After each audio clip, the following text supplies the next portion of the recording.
Ce programme est financé par les amis et partenaires du ministère de Joyce Meyer.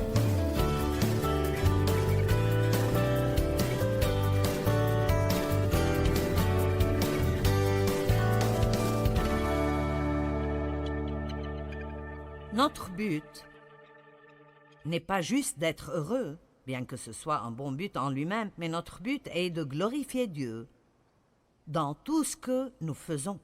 Et personnellement, je crois que les chrétiens malheureux ne glorifient pas Dieu. Ils ne sont pas une bonne publicité pour le salut. Alors, nous devons vivre nos vies d'une telle façon et toujours avoir une telle apparence qui fera que les gens veuillent avoir ce que nous avons.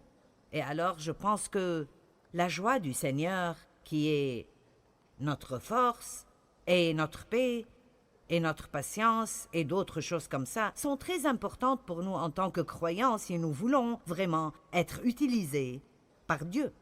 Et alors, Psaume 5:11 dit « Alors tous ceux qui se confient en toi se réjouiront en toi et seront pleins d'entrain. » Donc Dieu ne veut pas juste que nous ayons un petit peu, vous savez, de temps en temps, il veut que nous soyons vraiment heureux et vraiment de bonne humeur, et que nous le montrions sur notre visage pour que le monde remarque que nous avons quelque chose dont ils ont besoin.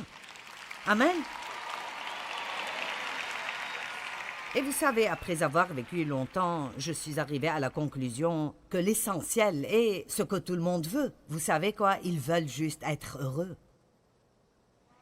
Quand vous allez faire du shopping, vous le faites parce que vous voulez vous faire plaisir. Nous mangeons parce que ça nous rend heureux, nous mangeons trop parfois parce que ça nous rend heureux. Nous voulons avoir des relations parce qu'elles nous rendent heureux. Alors, la joie est juste quelque chose que tout le monde veut, mais malheureusement, beaucoup essayent de l'avoir de la mauvaise manière. Maintenant, je vais vous donner le numéro 12 d'abord. J'ai fait cela hier matin, et le numéro 12 est « décider d'être heureux ». Vous ne serez jamais heureux si vous ne décidez pas que vous serez heureux, malgré vos circonstances. Amen. Pouvez-vous décider d'être heureux malgré vos circonstances? Eh bien, je n'y ai jamais pensé. Vous savez, la joie ou la vraie joie divine n'est pas supposée être basée sur ce qui se passe. Bien que si vous regardez la définition du dictionnaire Webster, l'un des dictionnaires originaux écrits en 1828, il dit que la joie est le produit du fait que quelque chose de bien arrive avec vous, mais c'est aussi le fruit de vous attendre à ce que quelque chose de bien arrive avec vous. Et c'est ce que j'aime, que même si quelque chose de bien n'arrive pas avec moi maintenant, il n'y a pas de démon qui pourra me garder de m'attendre à ce que quelque chose de bien arrive avec moi. L'ennemi pourra peut-être manipuler vos circonstances, mais il ne peut pas s'attaquer à votre cœur et votre espoir. Vous pouvez être plein d'espoir et vous attendre à ce que de bonnes choses arrivent si vous le décidez. Donc, je le dirai de nouveau peut-être plusieurs fois aujourd'hui, décidez d'être heureux. Et n'attendez pas que vos circonstances vous dictent que vous pouvez avoir cette joie. Décidez d'être heureux. Que tout le monde dise « Je serai heureux ».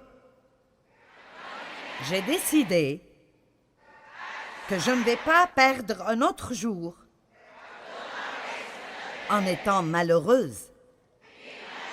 Je suis heureuse. Maintenant, la première chose... La première chose dont nous avons parlé hier est que si vous voulez être heureux, vous devez croire ce que la parole de Dieu dit à votre propos et spécialement quand il s'agit de qui vous êtes. Et voici l'essentiel. Vous n'allez jamais jouir de la vie si vous ne vous aimez pas.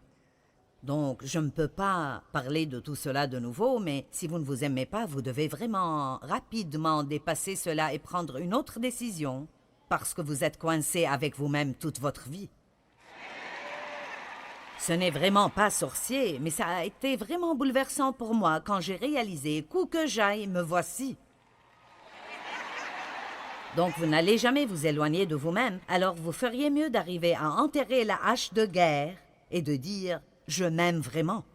Malgré tous mes défauts et ma bizarrerie, je m'aime bien et Dieu est en train de me changer. L'année prochaine, je ne serai pas comme je le suis maintenant, mais alors que je suis en train d'être changé, je ne vais pas être en guerre contre moi-même. Je m'aime bien. Dites tous, je m'aime. La deuxième chose dont nous avons parlé hier était de vivre un jour à la fois et en jouir. C'est bien. La troisième chose dont nous avons parlé est de rester en paix. Maintenant, la quatrième chose dont nous devons parler aujourd'hui est que pour être heureux, vous devez apprendre à donner votre vie. Dans l'économie de Dieu, ce à quoi vous vous accrochez est ce que vous finirez par perdre. Et ce que vous êtes prêt à abandonner, vous le récupérez avec intérêt multiplié plusieurs fois. Tout ce que vous donnez à Dieu, vous le recevrez multiplié. N'est-ce pas intéressant? Tout ce que vous donnez à Dieu, vous le récupérez multiplié. Donc, si vous vous donnez vous-même, vous dites « Seigneur, me voici, utilise-moi comme tu veux m'utiliser. Utilise-moi dans ton royaume et pour aider les gens et pour bénir les gens. » Et ne priez pas cela une fois, priez pour cela chaque jour. Chaque jour, je demande à Dieu « Montre-moi ce que je peux faire pour toi aujourd'hui. Et montre-moi ce que je peux faire pour être une bénédiction pour d'autres personnes. Montre-moi ce que je peux donner. Montre-moi qui je peux encourager. » Vous voyez, j'ai vécu une longue période où j'étais le centre de mon univers, et je peux vous dire que ça ne vous rendra jamais heureux. Les gens égoïstes ne sont pas des personnes heureuses. Amen. Et c'est un tweet. Est-ce le bon mot? Nous tweetons des choses comme ça. Oui, c'est cela, nous tweetons cela. Je me trompe toujours dans cela. Vous ne pouvez pas être heureux et égoïste en même temps, et votre vie est à vous et vous en faites ce que vous voulez. Vous pouvez passer votre vie entière avec seulement vous au centre de votre univers et en croyant que vous devez être le centre de la vie de tout le reste du monde, mais vous serez juste misérable. Et alors vous pouvez décider aujourd'hui, je vais juste donner ma vie à Dieu et lui dire de faire ce qu'il veut avec. Matthieu 16, 24. Alors Jésus dit à ses disciples, « Si quelqu'un désire être mon disciple, qu'il renonce à lui-même, s'abandonne, se perd de vue et s'oublie lui et ses propres intérêts. » Maintenant, vous oublier ne veut pas dire que vous ne devez pas vous occuper de vous-même, mais ça veut juste dire que vous n'allez pas penser à vous-même tout le temps. Amen. Levez-vous le matin, pensez à comment vous pouvez être une bénédiction pour quelqu'un d'autre, ou pensez à Dieu, mais faites quelque chose d'autre que de penser à vous-même. Qu'il se charge de sa croix et qu'il me suive. Maintenant, il y a eu tellement de conversations à propos de porter la croix, vous savez. Ce problème est la croix que je dois porter, cette maladie est la croix que je dois porter, cette tragédie est la croix que je dois porter. Non, ceci n'est pas biblique. La croix que nous portons est de nous oublier, de nous perdre de vue, nous et tous nos propres intérêts, et de dire « Me voici Dieu, un vaisseau vidé de moi-même. Remplis-moi de toi et fais ce que tu veux de moi et à travers moi aujourd'hui. » Allez, ceci devrait vous exciter ici. Amen. Maintenant, je dois vous dire que si vous n'êtes pas habitué à vivre comme cela, vous passerez par un choc culturel. Ce sera très difficile au début parce que nous sommes très accoutumés à être sur le trône de nos vies et accoutumés à penser à nous-mêmes d'abord, en tout point. Et c'est difficile au début parce qu'il y a une mort. Il y a une mort qui arrive, mais je vais vous prouver aujourd'hui que pour pouvoir vraiment vivre, vous devez d'abord mourir. Et je ne parle pas de laisser la terre pour aller au ciel, ceci est la mort ultime pour vivre. Mais en fait, si vous voulez vraiment avoir une vraie vie, une vraie qualité de la vie, où vous sentez que votre vie compte vraiment et fait une différence, alors vous devez être prêt à mourir à vous-même, à ne pas avoir tout ce que vous voulez et être heureux malgré tout. Vous n'êtes pas d'aussi heureux que j'aimerais que vous le soyez. Certains pensent, « Eh bien, je n'obtiens déjà pas ce que je veux. » Oui, mais vous n'êtes pas heureux malgré ça.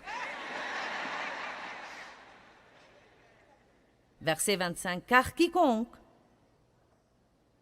Nous allons revenir au verset 24 parce que je veux m'assurer que vous comprenez ceci. Alors Jésus dit à ses disciples, si quelqu'un désire être mon disciple, qu'il renonce à lui-même, s'abandonne, se perde de vue et s'oublie, lui et ses propres intérêts, qu'il se charge de sa croix et qu'il me suive.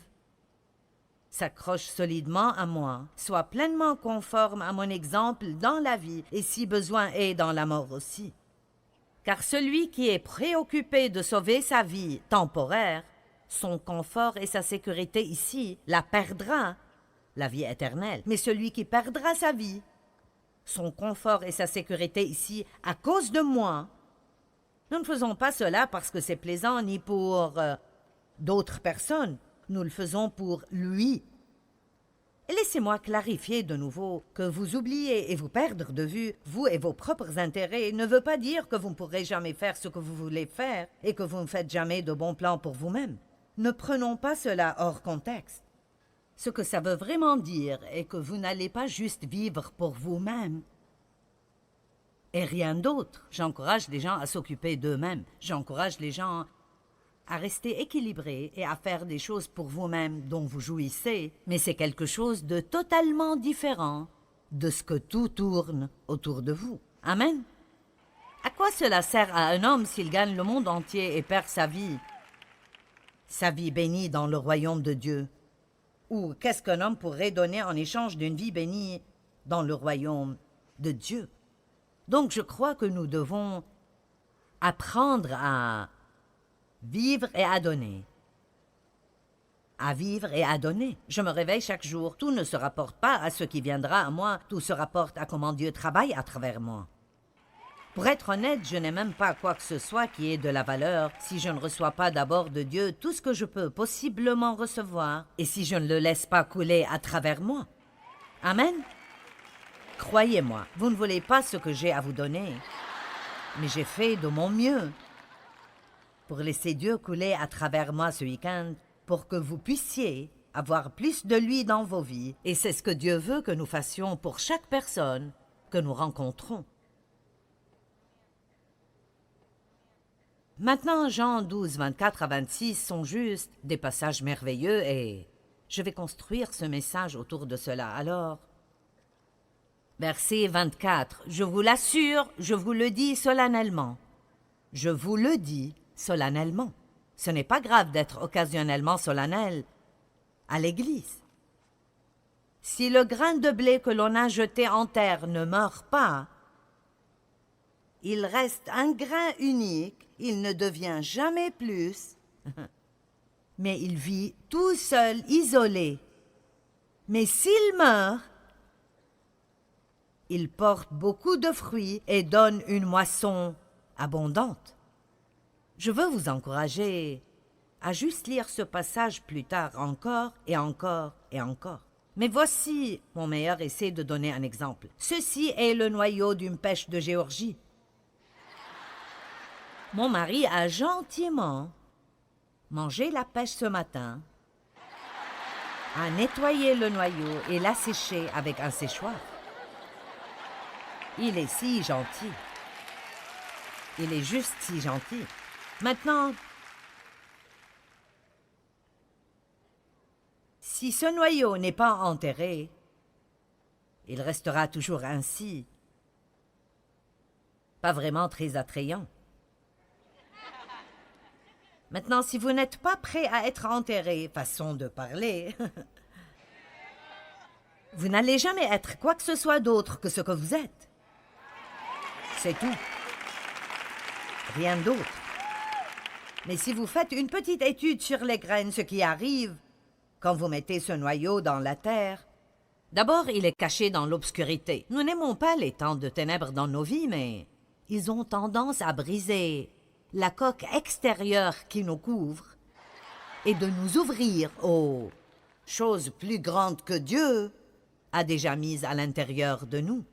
Quand vous êtes né de nouveau, tout ce que Dieu est vient en vous. Une graine de tout ce que Dieu est vient en vous, et si vous me permettez de le dire de cette façon, vous devenez enceint de la divinité. Amen. Enceint de la ressemblance à Christ et de la piété. Quand un homme et une femme qui sont mariés se rapprochent dans l'amour et la pureté, et sa graine est plantée dans ses entrailles, elle tombe enceinte. Allez, et comme cette graine est bien nourrie et bien gardée, alors éventuellement elle accouche. Mais laissez-moi juste vous rappeler que l'accouchement vient aussi avec de la douleur. Amen? Juste en passant, d'accord? Et si cette graine avait des émotions, nous allons imaginer pendant un instant qu'elle a des émotions. Elle jouit probablement juste d'être une graine. Et soudainement, quelqu'un, nous dirons Dieu, vient et la met dans la terre. Il l'enterre dans l'obscurité. Elle suffoque là, il fait chaud là, il y a la pression de la terre. Mais la chaleur de la terre et la pression de l'enterrement ouvrent éventuellement cette couche externe. Allons maintenant, vous devez prendre tout cela spirituellement. Amen. Donc, me voici, en bonne chrétienne, j'ai toutes ces bonnes choses en moi, mais si Dieu ne fait pas son travail en moi, elles resteront enterrées en moi et personne ne verra jamais Christ à travers moi parce que je vais à l'église et je rentre, je vais à l'église et je rentre et rien ne change jamais dans ma vie. Donc, comme elles restent dans la terre, ce qui arrive est qu'elles s'ouvrent et puis toutes ces petites racines commencent à descendre et s'accrocher à la terre. Parfois, nous ne comprenons pas pourquoi un tas de grandes choses n'arrivent pas avec nous si nous sommes enfants de Dieu. Eh bien, vous allez devoir prendre du temps pour juste vous enraciner solidement. Amen. Enraciner solidement dans l'amour de Dieu. Enraciner solidement en Christ. Enraciner solidement dans la parole de Dieu. Et puis, éventuellement, quand cette racine est arrosée, je pense que c'est génial que Dieu parle d'être arrosé par la parole. Amen. Comme cette graine est arrosée, est nourrie et gardée, alors, après un temps, personne ne connaît le moment exact, mais après un temps, poup, poup, poup, poup, poup, poup, poup, poup, poup, poup, poup, poup, poup, poup, poup.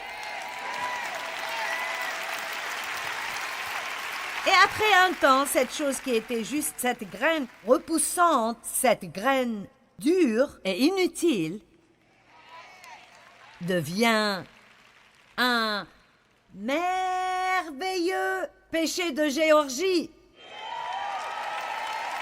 Et maintenant, ce fruit peut être cueilli et envoyé partout dans le monde. Allez, est-ce que quelqu'un m'écoute aujourd'hui? Et envoyé partout dans le monde pour que les gens se nourrissent et en jouissent. Allez, donnez donc gloire à Dieu.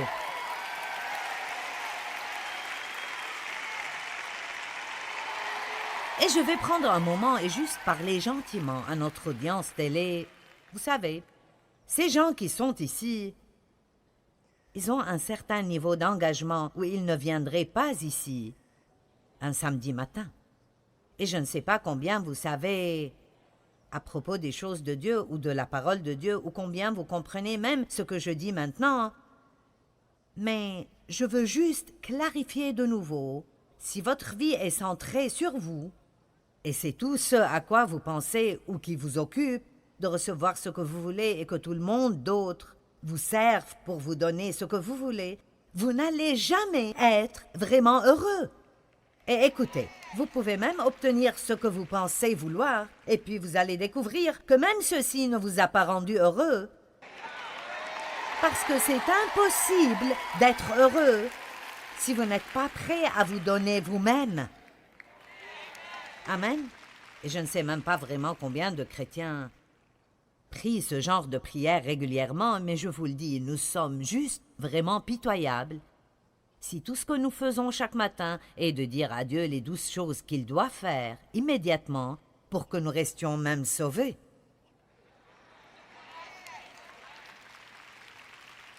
Eh bien, Dieu, si tu ne me fais pas ceci, je ne peux pas être heureux. Et si tu ne me fais pas cela, je ne sais pas si je pourrai continuer. Et si je dois supporter cela un jour de plus, Dieu, je ne pense pas que je peux supporter plus. Oui, nous avons tous des choses que nous voulons. Chacun de nous a des choses qu'il veut. J'ai des choses que je veux. Mais vous savez ce que j'ai appris? Si vous cherchez le royaume, Dieu ajoutera les choses. Amen.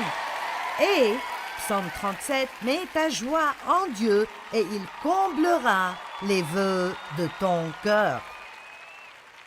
Très bien, maintenant, 2 Corinthiens chapitre 8, verset 5.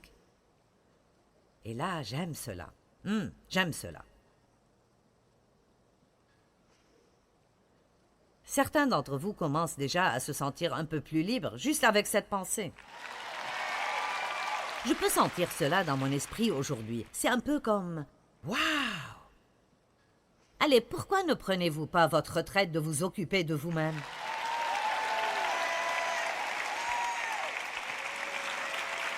Faisons une grande fête de retraite.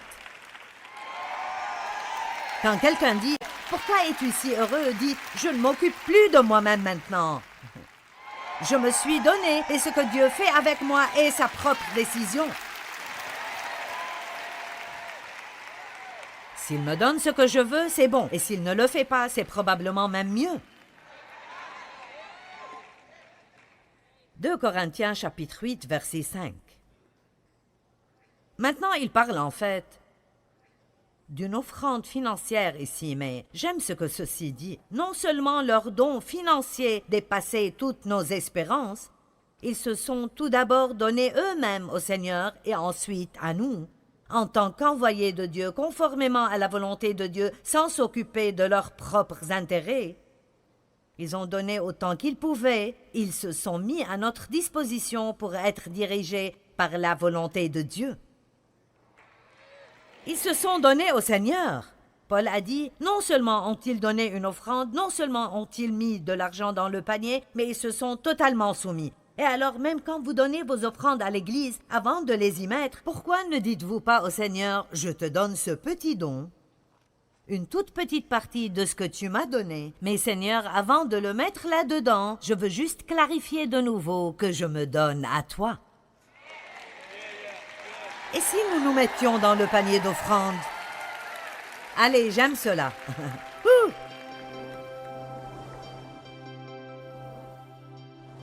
Peut-être que 3 des plus grandes clés de la joie sont la gratitude, l'espoir et juste apprendre à rester positif dans toute situation. Vous savez, ces choses peuvent faire une grande différence dans la création d'une vie heureuse. Elles étaient une révélation pour moi et elles m'ont vraiment aidé à transformer mon attitude. Je sais que vous voulez vraiment être heureux. Qui ne veut pas être heureux? Nous voulons tous être heureux.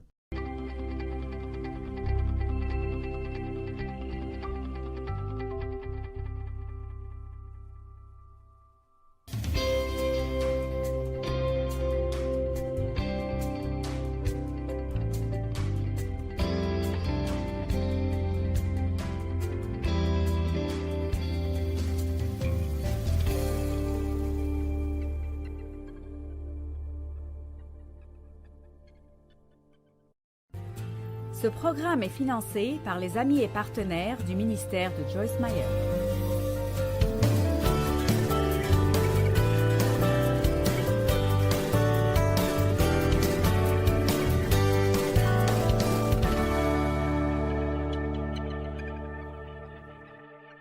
Le point suivant dont je veux discuter est ne laissez pas d'autres personnes mener votre vie si vous voulez être heureux.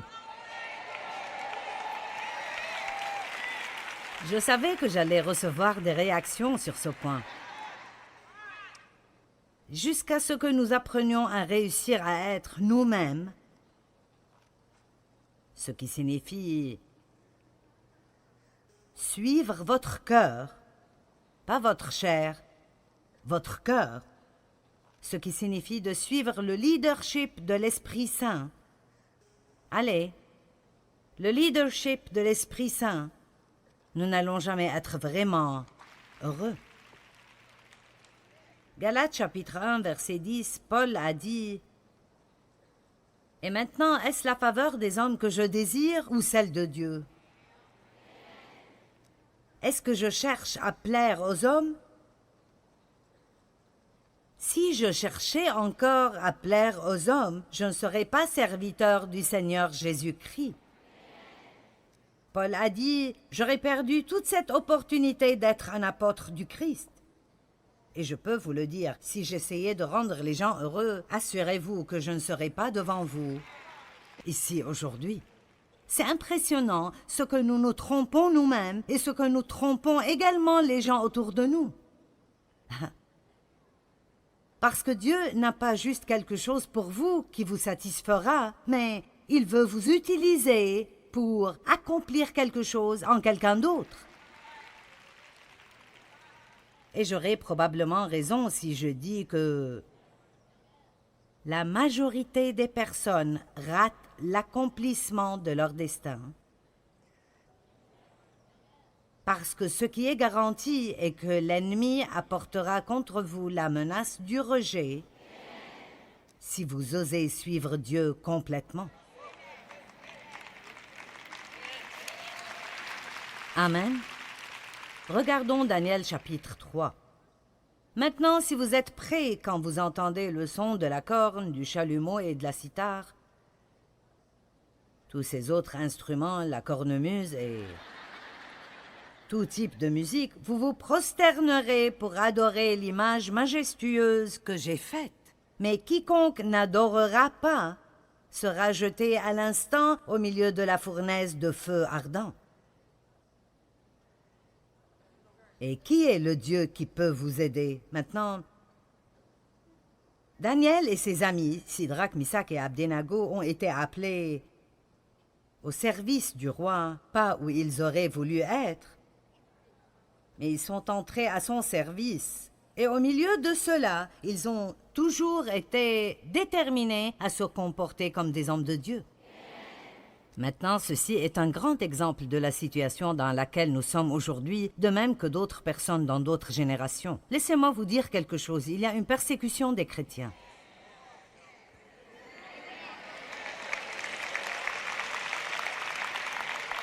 Maintenant, si vous êtes un chrétien sournois, un chrétien secret du dimanche matin, alors vous pourriez éviter la persécution. Mais si vous êtes un chrétien à plein, si vous vivez pour Dieu en tant que croyant, alors vous allez assurément avoir une sorte de persécution dans le monde. Alors Sidrac, Misach et Abdenago ont été donnés ce message. Maintenant, voici une image du roi et tout le monde se prosternera à cette image. Ils ne pouvaient pas faire cela parce qu'ils ne se prosternent que pour Dieu. Alors voici la menace. Nous avons toujours des menaces. Si vous ne vous prosternez pas, vous allez souffrir pour sûr. Pour eux, ils allaient être mis dans la fournaise de feu. Pour nous, parfois, cela veut dire sortir du groupe. Nous n'allons plus t'aimer. Nous allons parler à propos de toi, vous savez. Bla bla, bla bla bla. Vous savez, bla bla bla. Combien d'entre vous savent de quoi je parle? D'accord. Verset 16, Sidrac, Misach et Abdenago répondirent au roi. « Ô Nabuchodonosor, nous n'avons pas besoin de te donner une réponse sur ce point. C'est tellement stupide, je ne vais même pas te répondre. » Si vraiment notre Dieu que nous servons peut nous délivrer de la fournaise de feu ardent, il nous délivrera de ta main, ô roi. Cela ne signifie pas s'il le peut, s'il est capable de cela. Ce que ça signifie vraiment est que si la meilleure chose, si c'est ce que Dieu veut faire, il va nous délivrer. Mais sinon, qu'il soit connu de toi, ô roi, que nous ne servirons pas tes dieux et n'allons pas nous prosterner devant la statue d'or. Alors, en d'autres termes, vous faites ce que vous voulez, mais nous avons décidé de suivre Jésus. Vous faites ce que vous voulez, mais j'ai pris ma décision. Et alors, Nabuchodonosor fut rempli de fureur, l'aspect de son visage fut changé en ennemi. Quelqu'un vous a déjà donné un regard comme ça? Envers Sidrac, Misac et Abdenago. Alors il ordonna de chauffer la fournaise 7 fois plus que la normale. J'aime ça. Allez, vous prenez la bonne décision et les problèmes se multiplient. Et il commanda à quelques soldats parmi les plus vigoureux de lier Sidrac, Misac et Abdenago et de les jeter dans la fournaise. Maintenant faites attention. Alors ces 3 hommes furent liés avec leurs habits, leurs tuniques, leurs robes, leurs manteaux et leurs autres vêtements, et jetés dans la fournaise de feu ardent.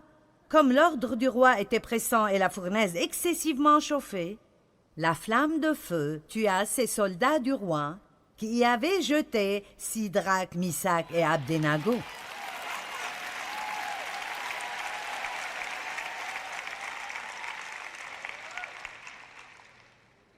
Et ces 3 hommes, Sidrac, Misac et Abdenago, tombèrent liés, que tout le monde dise liés.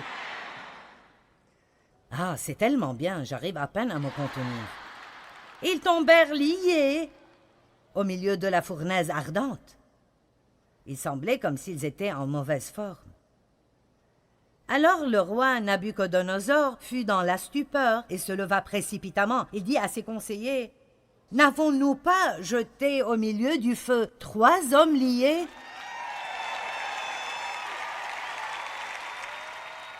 Ouh!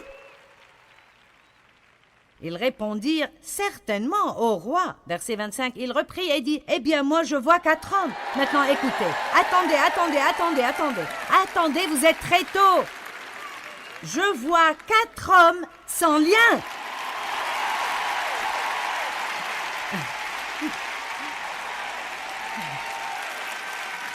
Trois d'entre eux sont entrés liés, le 4e est entré avec eux, et il a effectivement utilisé ce que le roi voulait utiliser pour les détruire afin de couper les entraves de leur vie.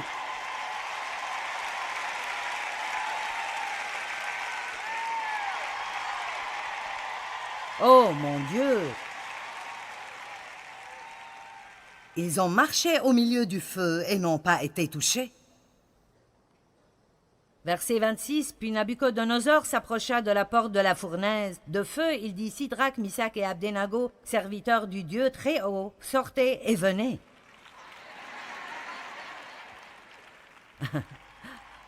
Oh, quel message! Vous avez quelque chose de différent. Vous devez venir et nous raconter ce que c'est.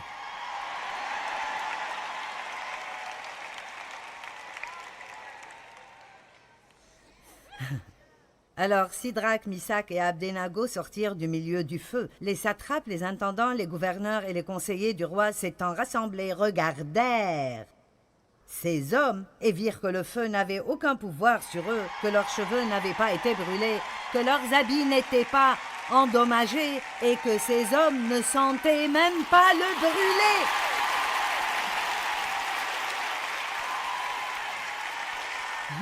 Ils n'avaient même pas l'odeur du feu. Amen! Alléluia!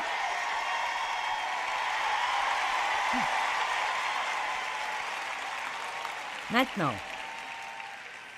numéro 6. Merci. Si nous voulons être heureux, nous devrons vraiment comprendre la grâce de Dieu. Et juste pour la rendre aussi simple que possible, vu le temps que j'ai, la grâce n'est non seulement la faveur imméritée. Cela signifie qu'au lieu de passer ma vie à essayer d'enfoncer des portes que je veux traverser, je peux avoir confiance en la faveur de Dieu de m'ouvrir les bonnes portes au bon moment. La grâce est ce qui nous change.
puissance de Dieu. La grâce n'est non seulement la faveur imméritée, c'est la puissance de Dieu qui nous est donnée gratuitement pour que nous puissions faire facilement ce que nous ne pensions jamais pouvoir faire sans lutte et effort. C'est ma définition personnelle. Je répète, la grâce est la puissance de Dieu qui nous est donnée gratuitement. Ce que nous devons faire, c'est la recevoir. Elle nous met à même. La grâce et la puissance qui nous met à même nous permet de faire facilement ce que nous ne pourrions pas faire sans lutte et effort si nous n'avions pas Dieu. Écoutez-moi, j'ai essayé tellement d'années de me changer parce que je savais que j'avais des problèmes. J'ai essayé d'être heureuse et d'être en paix. J'ai essayé d'être une meilleure personne. Vous savez, j'ai essayé et essayé et essayé. Et au lieu que ça marche, je devenais pire parce que plus nous sommes frustrés, plus nous nous empirons. Et Dieu a commencé à m'enseigner par sa parole qu'il n'y a que sa grâce qui peut me changer. Pour rendre cette histoire un peu plus courte, nous sommes sauvés par sa grâce, nous comprenons cela. C'est comme, eh bien, je suis là, Dieu. J'ai tout essayé. Si tu ne m'aides pas, je suis foutu. Et nous recevons. Nous n'obtenons pas le salut. Je n'aime pas ce terme. Combien de personnes ont obtenu le salut? Nous avons à peu près 1200 personnes qui ont reçu Christ dans cette conférence. Vous ne pouvez pas obtenir un cadeau gratuit. Vous recevez des cadeaux. Vous êtes sauvés par la grâce, par le moyen de la foi. C'est un don de Dieu, ce n'est point par les œuvres. Et de la manière par laquelle nous sommes sauvés, nous devons apprendre à vivre. Maintenant, la grâce est une série d'enseignements de 20 parties. Et j'ai juste 3 minutes pour cette section. Alors laissez-moi vous dire que, à n'importe quel moment où vous vous sentez frustré, c'est parce que vous essayez de faire quelque chose que Dieu seul peut faire. Quand vous vous sentez frustré, c'est parce que vous essayez de faire quelque chose que Dieu seul peut faire et vous devez vous arrêter et dire « Je suis passé aux œuvres de la chair et je dépense une énergie à essayer de faire le travail de Dieu. Je vais arrêter ici, Dieu. Aide-moi. J'ai besoin que tu m'ouvres les portes. Sans toi, je ne peux rien. » Et puis nous devons comprendre que Dieu ne fait pas tout en suivant notre temps ou nos façons. Et après avoir prié, nous faisons confiance à Dieu et on voit ses œuvres. J'ai finalement arrêté d'essayer de me changer. Et puis voilà, j'ai été changée. Vous dites, maintenant arrête.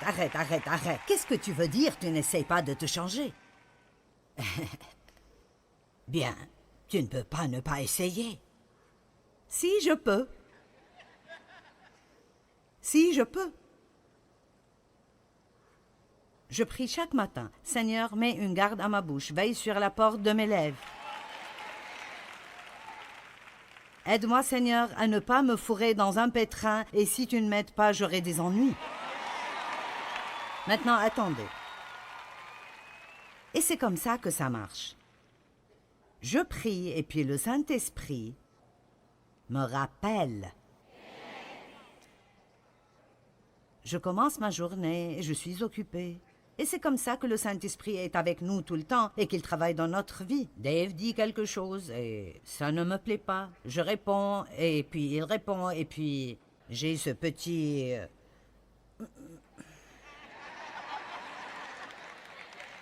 Bon, vous voyez, vous avez compris. Maintenant, vous savez, peut-être que vous n'êtes pas comme nous et vous dites de quoi est-ce qu'elle parle. Eh bien, le Saint-Esprit vit en nous et la Bible dit dans Romains 7,6 que nous sommes délivrés de la loi. Nous ne vivons plus par toutes ces règles et régulations sur la manière dont nous devons vivre pour que Dieu nous aime, mais nous vivons maintenant par les impulsions du Saint-Esprit. La vérité est que si je fais 100 erreurs avec ma bouche aujourd'hui, Dieu va toujours m'aimer, je vais toujours aller au ciel, mais je veux faire ce qui est bon parce que je l'aime. Alors au lieu de dire « Bon, je ne vais juste rien dire aujourd'hui pour ne pas avoir des problèmes. » Parce que tout ce que nous savons faire est d'être extrémistes. Je ne vais rien dire du tout pour ne pas avoir des ennuis. Et cela ne marche pas. On le sait tous. On peut se taire pour une petite période, mais quand nous ouvrons notre bouche... Ouh! Mais c'est ce que vous faites, au lieu de dire « Oh, je ne peux pas faire cela aujourd'hui, et je ne peux pas faire cela, et je ne peux pas faire cela. » Vous dites « Dieu, je veux être la personne que tu veux que je sois. Saint-Esprit, je te demande de me rappeler si je vais avoir des ennuis. » Puis ma part est, et nous avons une part, vous avez une part. Mais ce n'est pas un effort charnel, c'est un effort spirituel. Mais c'est juste de dire que je veux coopérer avec Dieu. Bon Seigneur, tu me dis de fermer ma bouche, et si je ne le fais pas, je vais commencer une dispute, alors je peux juste me taire. Vous n'avez pas compris cela, est-ce que c'est difficile?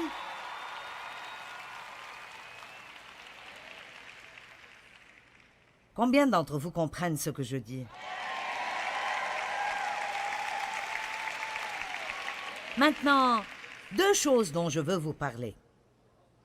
Premièrement, je veux que nous regardions 1 Corinthiens 15, 10. L'apôtre Paul a dit « Mais par la grâce, la faveur non méritée et la bénédiction de Dieu, je suis qui je suis. Et sa grâce offerte à moi n'était pas pour rien vaine, sans fruit et sans effet. En effet, j'ai travaillé plus que tout le reste, mais ce n'était pas vraiment moi, c'était la grâce de Dieu en moi qui a fait le travail. » Maintenant, ceci peut initialement paraître un peu déroutant, mais Paul dit « Regardez, je suis qui je suis par la grâce de Dieu. » Maintenant, quand Dieu m'a offert sa grâce, je ne l'ai pas prise en vain. J'ai pris cette puissance du Saint-Esprit et je l'ai utilisée pour faire ce que Dieu voulait que je fasse. Et maintenant, Paul dit, d'accord, je suis là, je suis un apôtre réussi, mais laissez-moi vous rappeler que c'est juste dû à la grâce de Dieu. Et je peux vous dire aujourd'hui... Je veux dire honnêtement, quand je viens ici et je prêche, et je l'ai fait pour 40 ans maintenant, mais quand je viens et je prêche, je suis comme... si j'étais une personne différente. Et... ceci n'a probablement pas de sens, mais c'est comme... je suis comme... Parce que vous voyez, quand la grâce et la puissance et l'onction de Dieu viennent sur vous, que ça vous transforme en une personne différente. Nous pouvons faire des choses par la grâce de Dieu que nous ne pouvons pas faire autrement. Mais laissez-moi aussi vous dire que quand je viens ici, je ne me dépends pas de moi-même. Maintenant, j'ai étudié, j'ai travaillé. Mais même avec ça, j'ai besoin de la grâce de Dieu pour pouvoir continuer. Ceci peut être votre première conférence, ce n'est pas mon premier rodéo. Amen. Et vouloir continuer à le faire pour rester fraîche, pour avoir encore un nouveau message, pour rester dans un hôtel une fois de plus, j'ai besoin de la grâce et encore la grâce. Donc, vous devez dépendre de Dieu tout le long du chemin. Vous pouvez arrêter de vous plaindre de vos travaux si vous dépendez de la grâce de Dieu chaque jour quand vous y allez.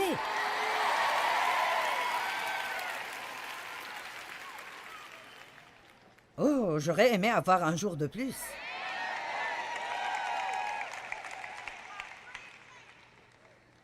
Et dans 2 Corinthiens 12, 7 à 9, je ne vais pas prendre le temps de le lire, mais laissez-moi vous dire. Si vous êtes dans une situation difficile, vous avez un enfant difficile à élever, vous êtes dans une relation difficile,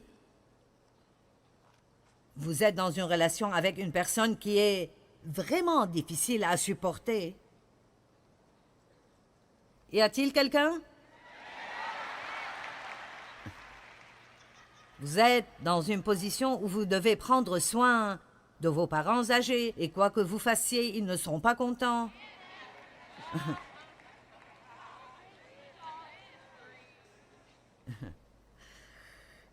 Oui. Je veux que vous m'écoutiez. Quel que soit l'endroit où Dieu vous a placé,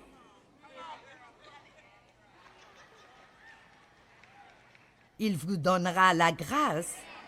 Attendez, d'être là-bas et d'être heureux alors que vous y êtes.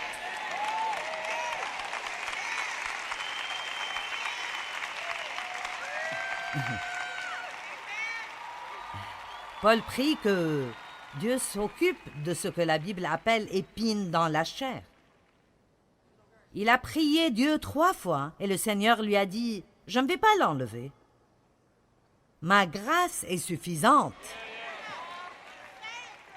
Et la Bible amplifiée dit « Ma grâce est suffisante pour te permettre de supporter les problèmes fermement. »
En d'autres termes, ma grâce te permet d'être dans cette situation et d'avoir un sourire sur le visage et me servir et le faire avec une bonne attitude.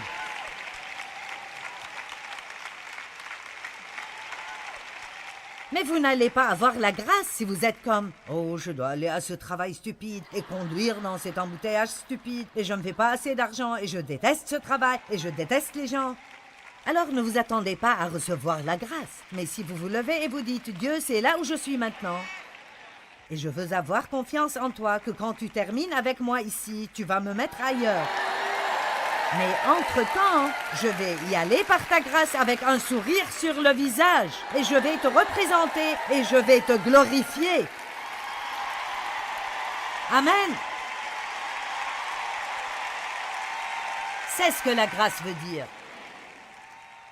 La grâce ne veut pas dire de pardonner ma stupidité. Elle le fait aussi. Mais la grâce me donne le pouvoir. Et je dois partager encore un point. Numéro 7.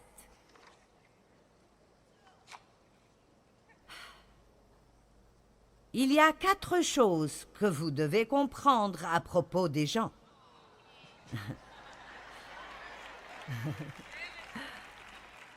Numéro 1, on a besoin d'eux. Nous ne pouvons pas continuer sans eux. Et Dieu l'a voulu. Il nous a formés de façon à ce que personne n'a tout.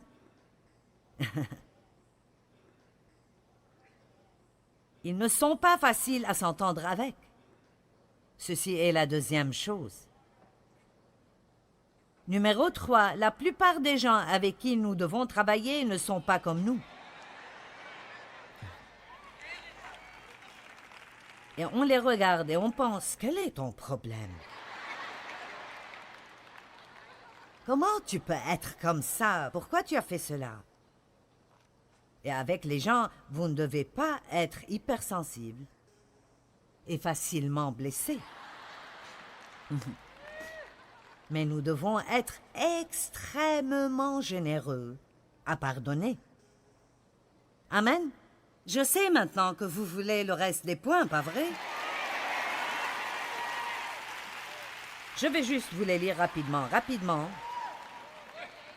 Apprenez le pouvoir de la prière.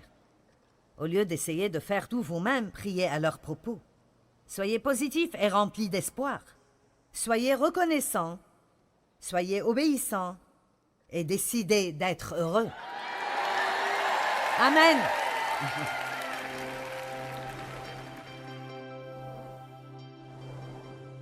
Peut-être que 3 des plus grandes clés de la joie sont la gratitude, l'espoir et juste apprendre à rester positif dans toute situation. Vous savez, ces choses peuvent faire une grande différence dans la création d'une vie heureuse. Elles étaient une révélation pour moi et elles m'ont vraiment aidé à transformer mon attitude. Je sais que vous voulez vraiment être heureux. Qui ne veut pas être heureux? Nous voulons tous être heureux.